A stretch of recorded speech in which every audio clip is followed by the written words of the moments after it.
Coming up in this episode, the RFL appoints an interim CEO. HKR with warm winter training and also a sponsor to join the club. And the court case continues with Tom Starling, his older and younger brother and friend, battling against the rap.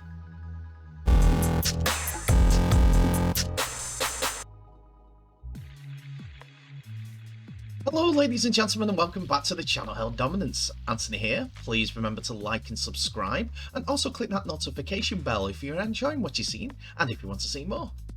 So we're going to start the episode with the RFL, as there have been a couple of changes announced over the last couple of days with regards to their CEO and who's filling the position that Ralph Rimmer is vacating.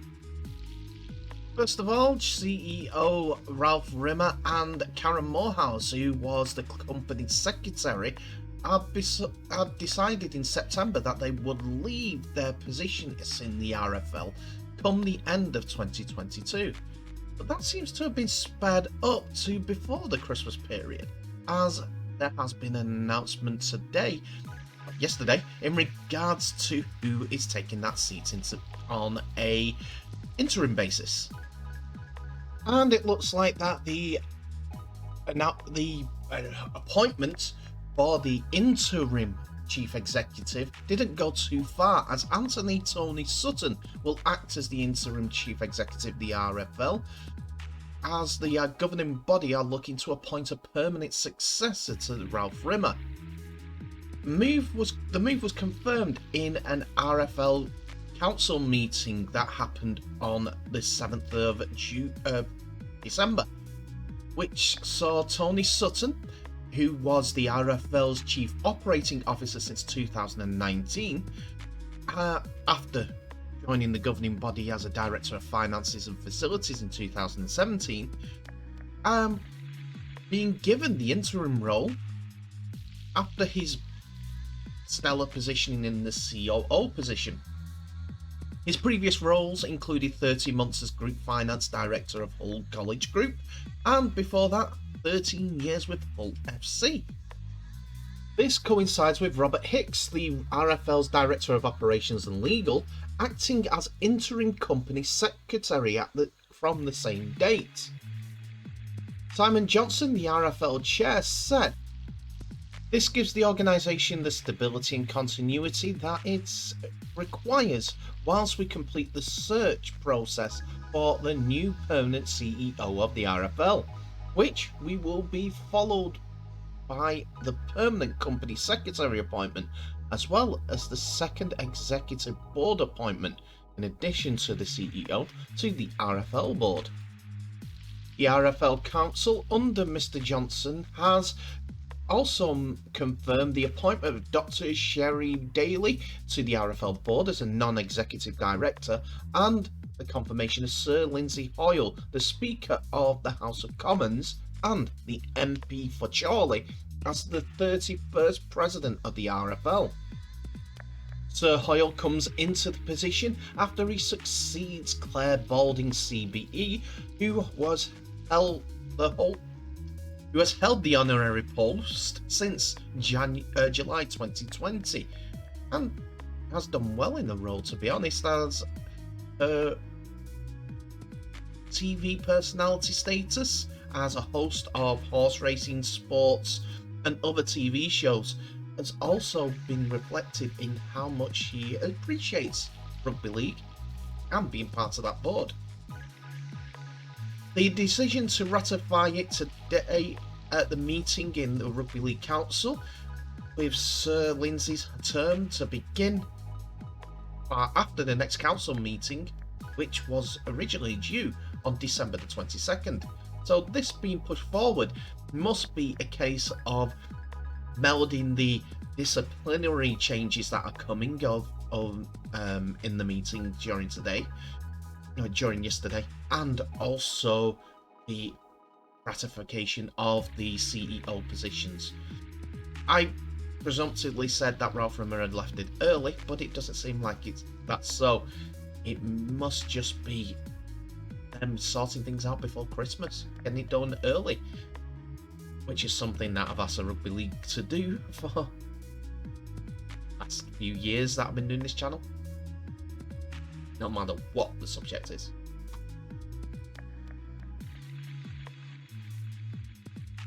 Next we move on to HKR, as they're experiencing a different type of pre-season than the one that most rugby league clubs are going through at this moment in time, as HKR jetted off at the beginning of the week to Tenerife for a weeks-long stay and a get-together with Willie Peters and some specialised coaching.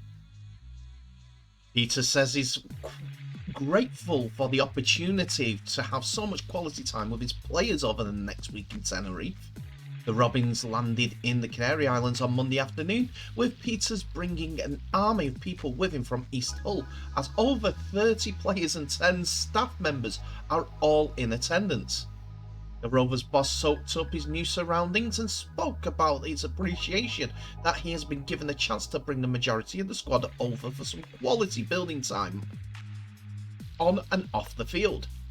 New chairman Paul Sewell, CEO Paul Larkin and owner Neil Hudgell have all been in Tenerife for HKR's opening days, as Peters thanked all three for their contributions and hard work in organising the camp. Peters, seen here bundled up in Hull last week, said, "I'd like to thank Paul Sewell, Paul Larkin and Neil Hudgell for sorting out this trip for us and paying for everything. It's great that they came over for a short period to bond with everyone, as they are a huge part of the team. We are very blessed and grateful, and we need to make the most of the 10 days over here. We can enjoy the time together, but work hard, and kicking on is still on the forefront of this trip." With his busy scheduled time to a T, Peters has got his Rovers players currently enduring at least 3 lengthy sessions a day, varying from on-field work to sessions with Tommy Coyle down on Las Toscas Beach. The Australian reflected on the first 3 days of the camp, as he highlighted the early benefits he has seen arriving earlier in the week. Seen here in a team session led by Tommy Coyle, a friend of Hull KR, Peters on the far right said of the training, "It's been good so far. Naturally, after a long plane journey, you had a slow start, but the intensity has risen since Monday, and we are enjoying it. The number one end result of this camp is to become as tight as we can and build those connections. There'll be tougher sessions, like wrestling techniques, weights and fitness drills, but also downtime for the boys, which is as important. You can see the benefits already, and there's no doubt that the camps like these give the opportunity to do other stuff, such as beach sessions and swimming. It's also nice to get some sun on top."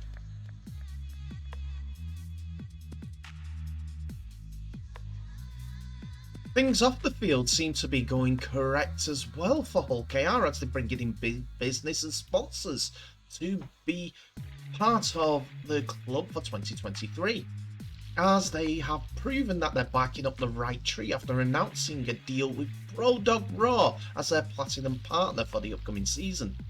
Brawl, founded in 2016, delivers an unrivaled premium raw dog food based on the wealth of food production expertise, specialist canine nutrition knowledge, and combined with the leading technology.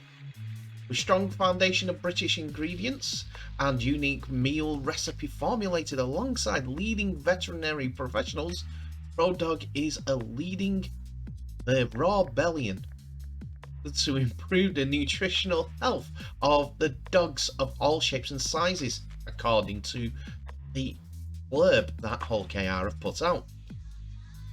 Brawl Raw will collaborate with Hull KR on a number of exciting activations in 2023, including the brand new Barking Mad Moment of the Week segment across the Robin social media channels, and activities with Rover the Dog.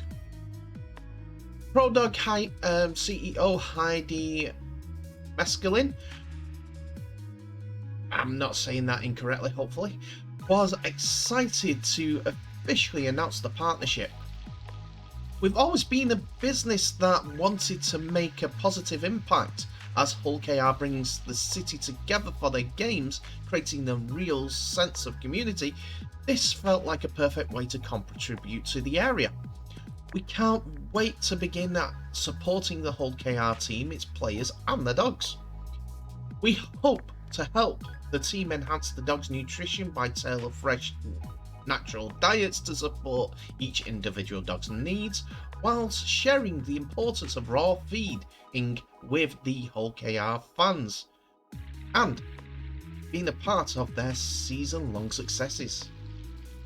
HKR Chief Exec also echoed how happy he was to be in partnership with ProDog, as he's happy to see business come on board, saying, "I'm thrilled to have ProDog Raw join us as a platinum partner for 2023 season. They are a forward-thinking brand that has clearly identified the opportunities for creating activations with HKR and rugby league communities at whole."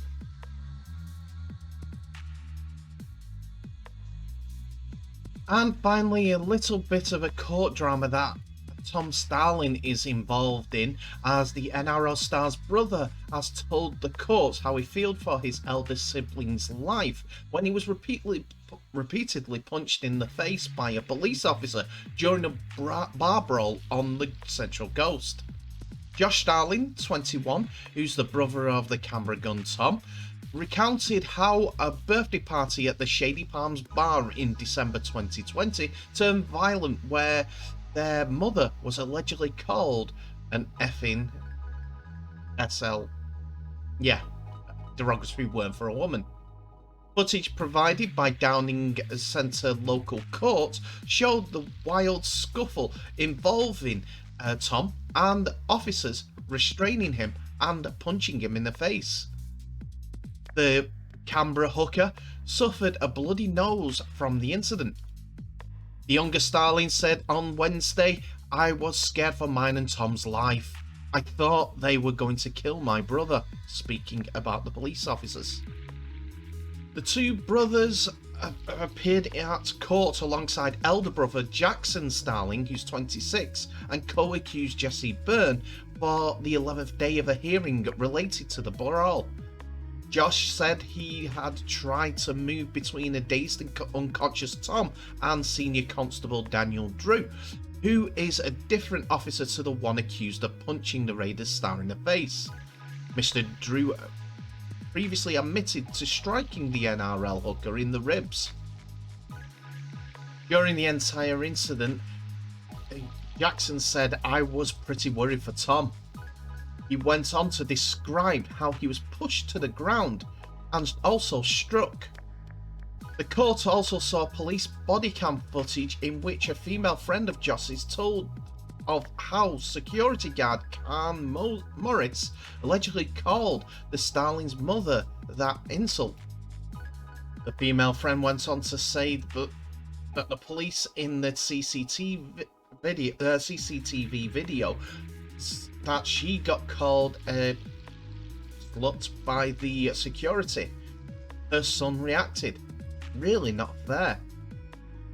Mr. Morris, the venue's head of security, had recently been charged with assault occasioning bodily harm in relation to the incident after he allegedly attacked Starling's father as well. Tom, Jackson and Byrne have pled not guilty to the charge of resisting or hindering a police officer in the execution of duty. Josh has pled not guilty to the same charge, as well as not guilty to common assault and assaulting a police officer in execution of his duty. So the court have heard that Starling, having fallen backward, was then restrained via a headlock as another officer punched him in the ribs. Seeing that act prompted Josh to kick out at the officer, Senior Constable Daniel Drew, hence the additional charge of common assault. Shockingly though, the court heard that Constable Drew had admitted no reason to punch the 24-year-old hooker, who has made 60 appearances for Raiders. Magistrate Daniel Covington cites the officer as clearly inconsistent with his duties. Despite this, no officers have been charged with the incident. An internal police investigation has been triggered, but the hearing continues without a single officer being reprimanded as of yet, either in court or internally through the police department.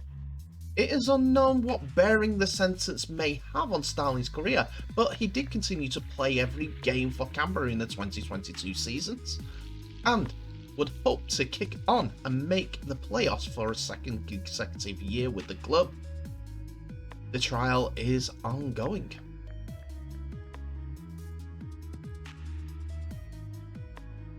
And that's it for another episode, ladies and gentlemen. Thank you so much for watching. Please remember to like, subscribe and share this video worldwide, as well as clicking on this notification bell for any updates on new videos that may be coming your way in the near future. Tell me what your thoughts are in today's episode in the comment section below, and it is open for business. Anyone can say anything about rugby league, and I'll try and answer as soon as possible. But please be respectful to everyone who uses this form of communication. It's for the growth of rugby league, and that's what I want you and me to do. Everyone's involved. Come and chat. Come and chat. I would like some more constructive criticism about the episode, about the format, or anything like that. How can I improve this? We need to spark this rugby league revolution. We need to get that impetus going. Get me to 1,000 as soon as possible. But in the meantime, thank you so much for watching that, and thank you for everyone who supported me during this time. I will end the episode as I always do by thanking you all, by wishing you all the best. So please stay safe, and I'll see you in the next episode.